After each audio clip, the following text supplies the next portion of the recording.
We hope your Glen week is going well so far. And on this Tuesday night, as we upload this, we've got an experienced road course driver with us. In fact, this place has been really significant to him in his NASCAR career in the number 16 Hyper Ice Chevy for Colleague Racing in the Xfinity Series. He's the 2014 Cup Series winner at Watkins Glen, AJ Allmendinger. AJ, what's happening, man? How are you?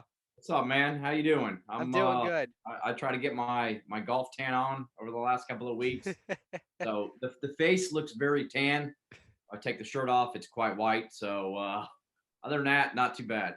I mean, you could even see it with me too. I think a couple of weeks ago, I think it was last weekend, we had the Outlaws at Ransomville Friday night, then Saturday the Wheeling Modified Tour, and I was in the pits for most of the time, and got a little crispy on the nose here on my end. So, but other than that, I'm all good and ready to go for the weekend.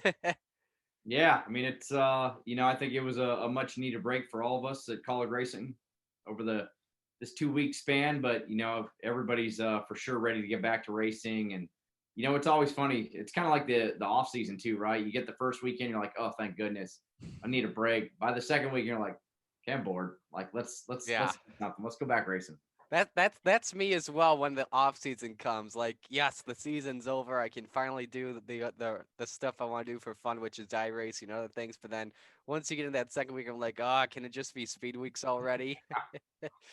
All right, so starting things off here, overall first NASCAR race at Watkins Glen in the Empire State since 2019. Just what's it mean to be back at the Glen and New York after the year we went through last year? Yeah, I mean this is one of the well, for many reasons, for me obviously a very special race, but what I always love about it is the crowds. And really, I've been to Watkins Glen since 2007, but it seemed like really like 2010, 2011, it's like, man, the crowd just kept getting bigger and bigger. And it was always cool to go there and see a packed house, always sold out.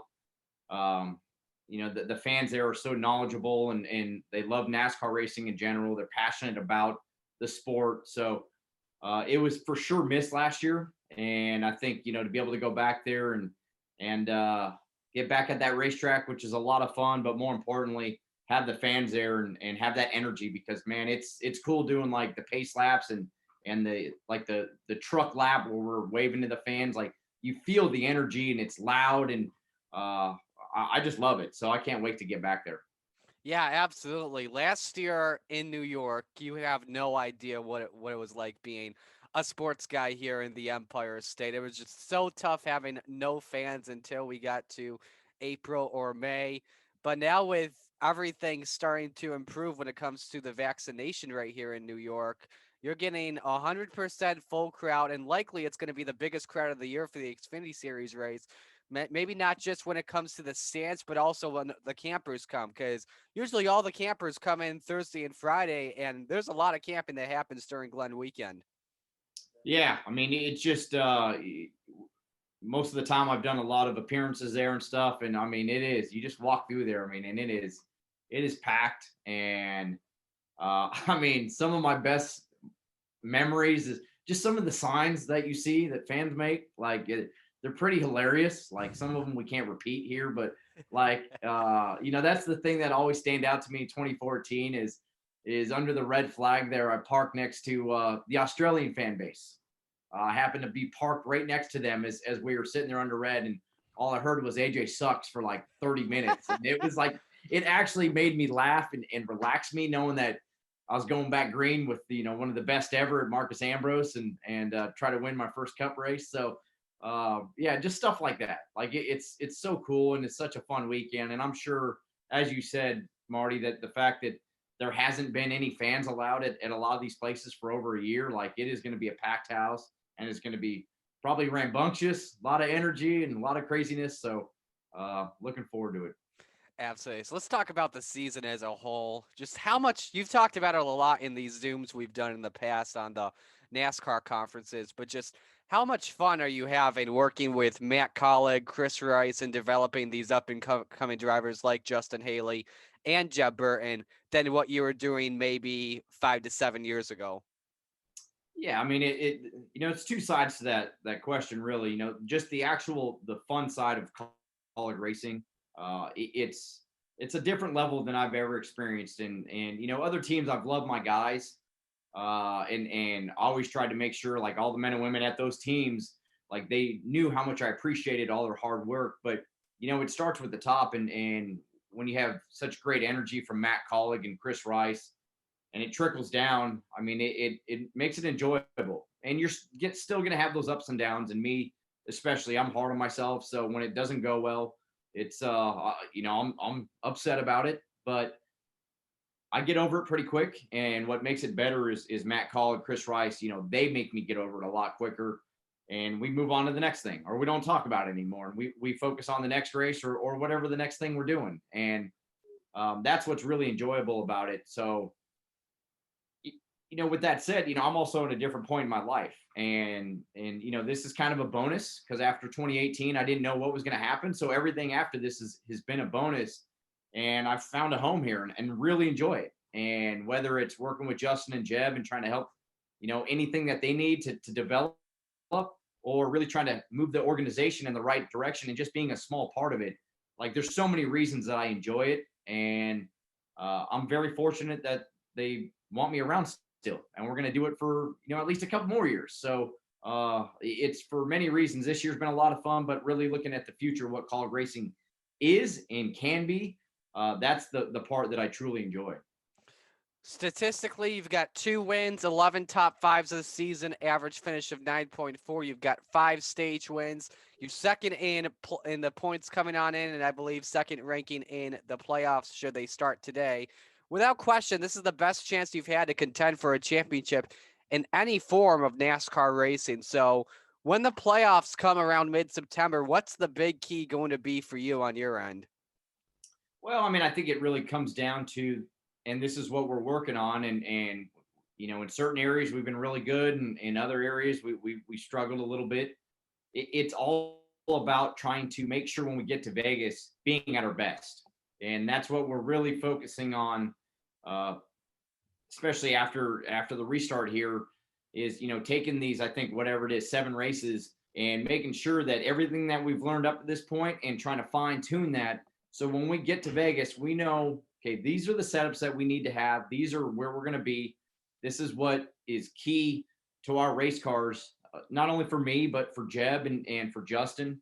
And just making sure that, as they say, you got all the T's crossed and the I's dotted, because especially with no practice, you have to show up and be at your best. And you can't have any mistakes in the playoffs, really. You have one bad race, and it erases it all, and really jeopardizes a chance of going to the next round. So we know we have championship caliber when we're at our best. We know there's certain areas that we have to be better at to be at our best at all times, really. So that's what we're focusing on. Big news a couple of weeks ago when you guys were down in Nashville. You guys announced more plans of the Cup Series. Justin Haley as the first full-time Cup driver on their side. First off, I want to ask just what's the partnership been like with you and Justin? We've seen all the tweets before, all the fun tweets between you. Just what's that partnership been like?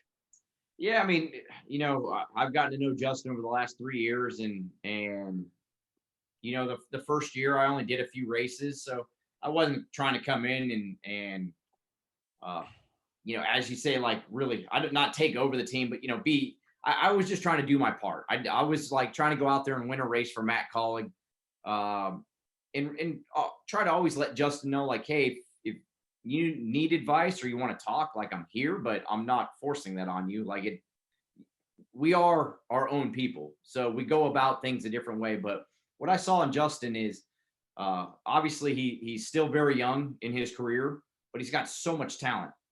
Uh, but there was a lot of ups and downs that you could see with whether it was a good weekend or just something would happen, and you could see the down part of it, and his attitude would be bad about it. And unfortunately, and fortunately, I guess, like, I'm a lot like that, and I've always been like that in my career. And as I got to know him better and start to learn about him, and personally know more about him, it's like I tried to do everything I could to say, hey, man, like, I'm here to help. Like, I want you to be a part of college racing for a long time, because that's something that I've really have taken a big part of is trying to, you know, as I said, like be a part of help the growth, whether I'm racing or I'm not racing. Like I love this organization so much now. Like I want to see it succeed, whether I'm driving or I'm not driving. So Justin's a big part of that. And it's been a lot of fun. And, you know, I think we bounce ideas off each other. You know, we have our ups and downs together, and I try to teach him the stuff that, you know, the failures that I've had, and hopefully he doesn't make those failures. And because I think he can win a lot of races. He's got a ton of talent. And it's a lot in a way, like you have to believe it. Sometimes I don't know if he believes it. It's the same way as I do. Like, I don't know if I believe it sometimes. And you got to go through those ups and downs together. But just really doing everything I can to try to help him out, because he's a special guy. Like he can really wheel a race car, and he's got so much talent, and I think he can win a lot of races. And it's the same thing. It's like if I can just be a small part of that, or have helped in any way possible, that's what I want to do.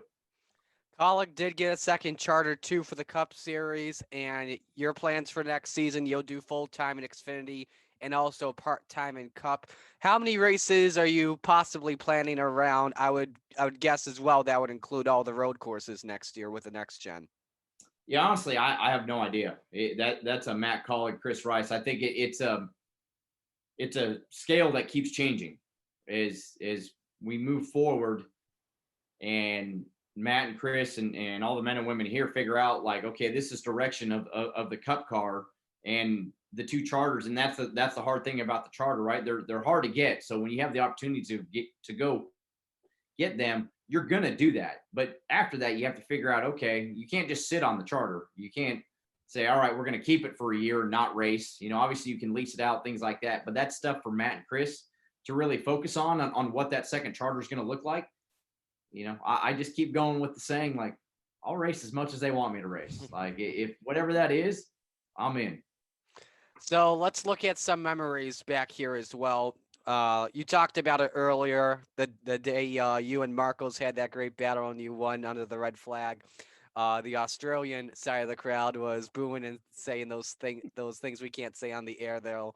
Biggest win of your career. Just what do you remember that day as a whole from celebrating? Well, I mean, like, I've been so fortunate in my life that I've had a lot of big wins in different series. You know, the Rolex win with Mike Shank and Meyer Shank Racing, like that's so special for me for so many reasons, and it will always be, like, as the years go on, even more special. But you know, on the Cup side of it, I think it came down to all the ups and downs that I've had, and you know, we were with a little team.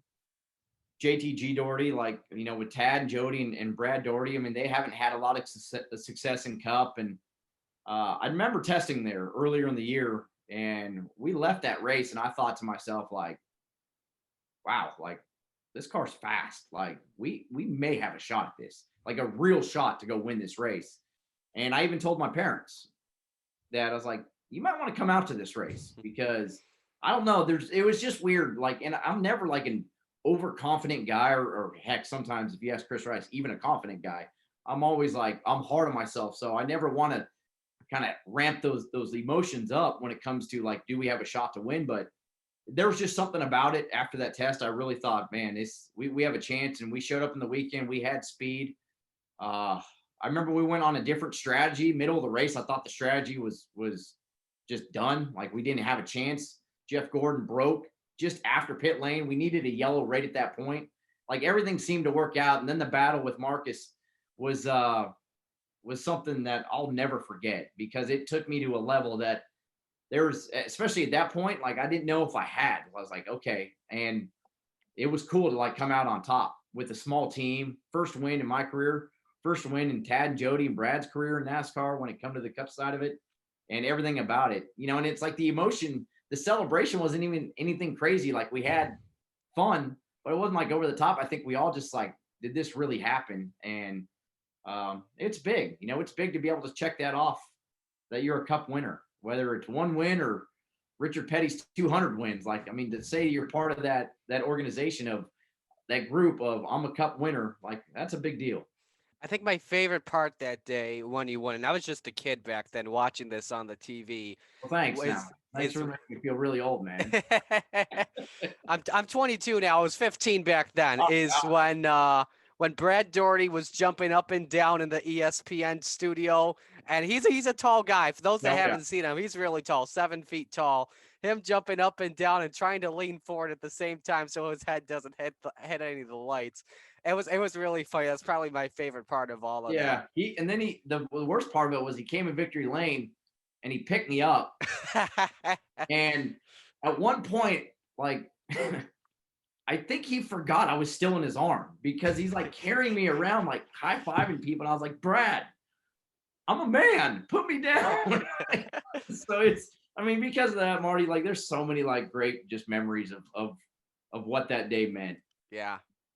Absolutely. So then, obviously, last time out when you guys are at the Glen, there was you versus Cindric, an incredible finish to the end between you guys.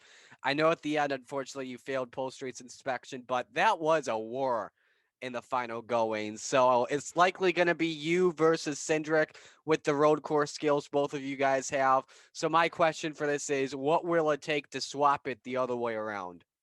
Yeah, the the race back in 2019 there, that was my first road course race with Colleague Racing. And that was part of the reason that Matt Colleague, Chris Rice, I mean, they brought me here to try to really focus on the road course program because I mean, we were doing the super speedway stuff as well, but their super speedway cars were really fast already. They didn't really need a lot of my help when it came to that. But the road course side of it, and our car wasn't good at all, really. Kyle Busch had that race dominated and I think jumped a curb and broke something.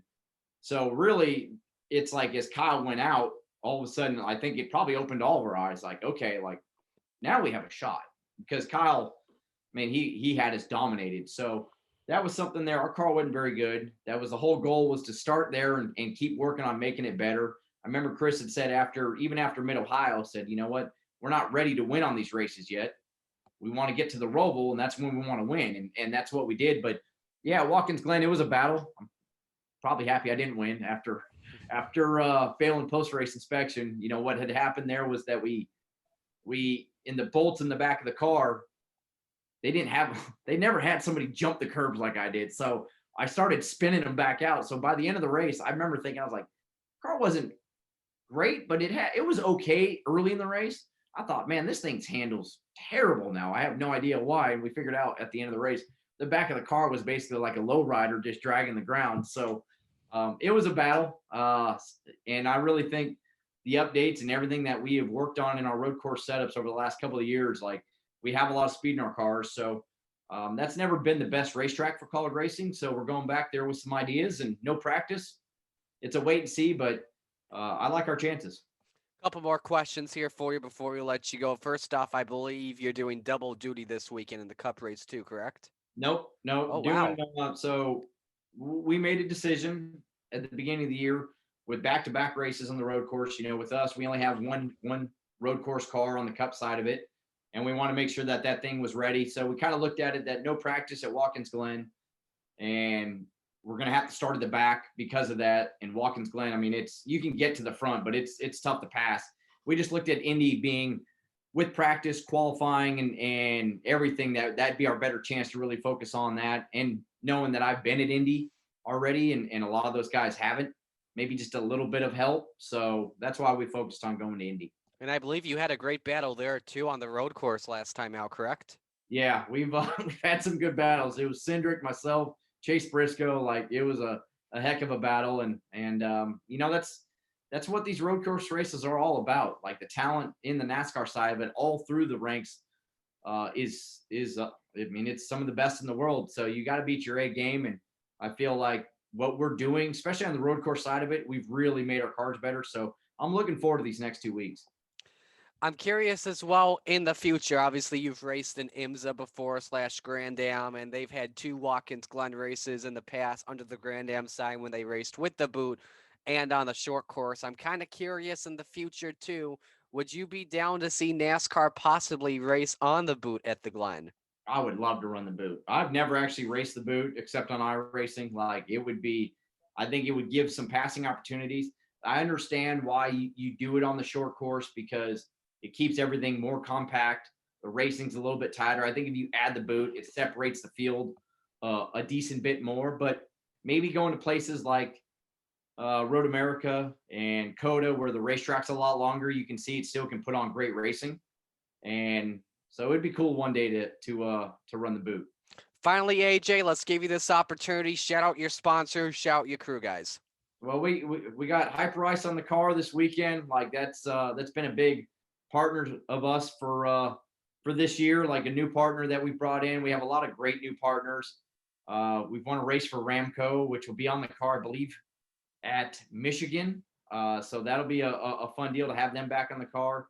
And what Hyper Ice has done for us on the Xfinity side of it, on the Cup side of it, like can't do without them. And Matt Collick, Chris Rice, all the men and women here. It's I'm ready. I'm pumped to get back. Like it's the vacation was nice. I took a few weeks to kind of get everything together, knowing that this is the stretch run and it's serious. You know, as you said, Marty, like we have an opportunity to go win a championship. I still think we got to keep making gains to be that championship winning team, but all it takes is getting to Phoenix and nailing that day, and you have a shot at a championship. So we can do that.